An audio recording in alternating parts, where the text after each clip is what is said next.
99% హైదరాబాదీస్ కి metro lines గురించి అస్సలకి తెలియదు. సో ఇప్పుడు ఈ రీల్ ను స్కిప్ చేస్తే నీకు ఎప్పటికీ తెలియదు. నవంబర్ 2017 లో రెడ్ లైన్ లో మియాపూర్ నుంచి అమీర్పేట్ వరకు with 11 stations and blue line లో అమీర్పేట్ నుంచి నాగోల్ వరకు 17 కిలోమీటర్స్ 14 స్టేషన్స్ ఓపెన్ చేశారు.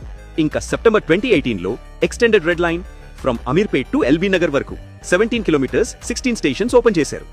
ఇంకా 2019 లో బ్లూ లైన్ ని ఎక్స్టెండ్ చేశారు అమీర్పేట్ నుంచి రాయ్దుర్గ్ వరకు 10 కిలోమీటర్స్ 10 స్టేషన్స్ తోటి. ఫిబ్రవరి 2020 లో పరేడ్ గ్రౌండ్స్ బ్లూ నుంచి ఎంజీబీఎస్ రెడ్ వరకు 11 కిలోమీటర్స్ 9 స్టేషన్స్ తోటి కనెక్ట్ చేశారు. దీన్ని గ్రీన్ లైన్ అనుకున్నారు. ఇదంతా ఫేజ్ 1 మెట్రో. ఫేజ్ 2 లో ఎక్స్పాన్షన్ ఫుల్ స్వింగ్ లో అవుతుంది.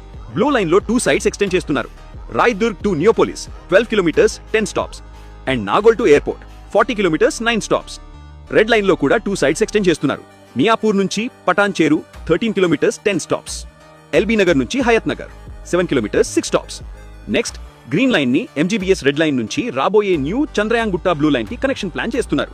టోటల్ ఎన్ని మెట్రో లైన్స్ ఉన్నాయో కామెంట్స్ లో చెప్పండి. చూద్దాం ఎవరు జూనియర్సో.